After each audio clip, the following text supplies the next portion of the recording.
प्रदेश के मुख्यमंत्री शिवराज सिंह चौहान आज इंदौर पहुंची और उन्होंने प्रदेश की बनने वाली 69 सीएम राइज स्कूलों का भूमि पूजन किया।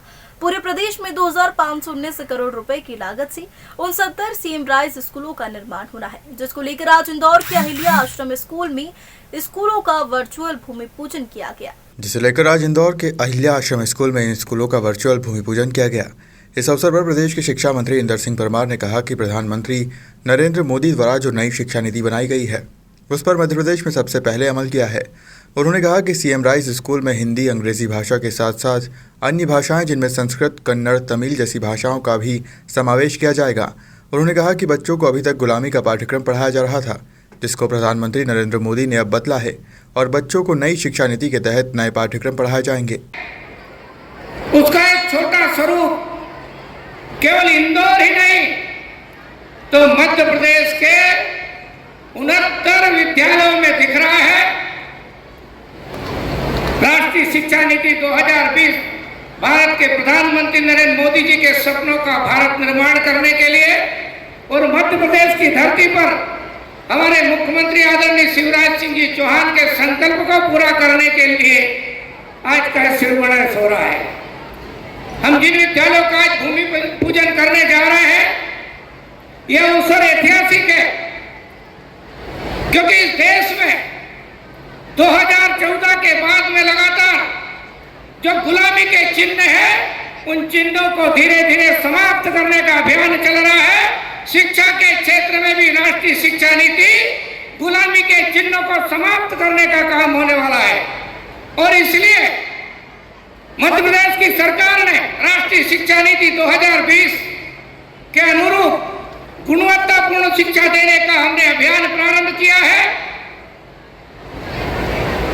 370 विद्यालयों में इसी वर्ष से हमने पढ़ाई। स्कूल शिक्षा मंत्री इंदर सिंह परमार इस अवसर पर प्रदेश के मुख्यमंत्री शिवराज सिंह चौहान ने कहा कि इन सीएम राइज स्कूल में अत्याधुनिक सुविधाएं मौजूद रहेंगी, जिसमें स्मार्ट क्लासेस, बच्चों के लिए सुसज्जित लाइब्रेरी, खेल के मैदान और अत्याधुनिक प्रयोगशाला मौजूद रहेगी। उन्होंने इस अवसर पर बच्चों से आह्वान किया कि उच्च शिक्षा के लिए यदि बच्चों को किसी भी प्रकार की दिक्कत आती है तो मध्य प्रदेश सरकार उनकी आर्थिक समस्याओं का समाधान करेगी। जो बच्चे मेधावी हैं उन्हें पढ़ने में मध्य प्रदेश सरकार लगातार मदद करेगी। स्कूलों की बिल्डिंग बहुत अच्छी होनी चाहिए कि नहीं? प्रॉपर फर्नीचर होना चाहिए कि नहीं? स्कूलों में प्रयोगशाला होना चाहिए कि नहीं? स्कूल में लाइब्रेरी होना चाहिए कि नहीं? स्कूल में स्मार्ट क्लास होनी चाहिए कि नहीं? और स्मार्ट क्लास में यहाँ बैठ के हम भोपाल, दिल्ली, मुंबई और कहीं के भी अच्छे जो विद्वान शिक्षक हैं उनसे भी हम लेक्चर सुन सकें। स्कूल में खेल का मैदान होना चाहिए कि नहीं? स्कूल में खेल का सामान होना चाहिए कि नहीं? तो ये सारी सुविधा होना चाहिए और उसके साथ हमारे कर्मठ, लगनशील और समर्पित हमारे टीचर्स, हमारे शिक्षक, हमें पढ़ाने वाले गुरु होने चाहिए कि नहीं? तब ये कल्पना आई कि ऐसे स्कूल बनाए जाए। तो मुझे कहा कि उसमें तो पैसा बहुत लगेगा।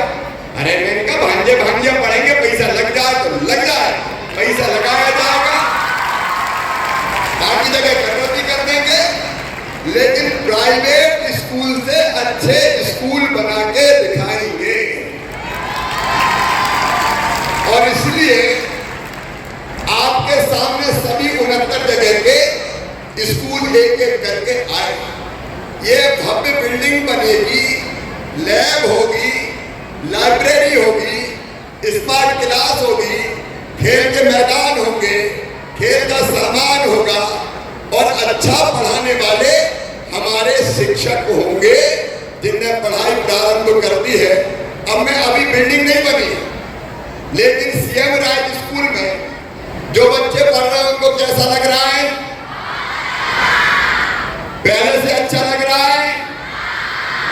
अब अभी तो ये शुरुआत है, इनको इतना अच्छा बनाएंगे मेरे बेटा बेटी हर प्राइवेट स्कूल से बेहतर होंगे हमारे सरकारी स्कूल, सेम राइट स्कूल।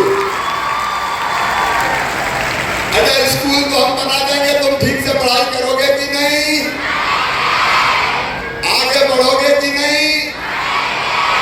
खेलोगे कूदोगे कि नहीं? देखो, दोनों चीजें करनी।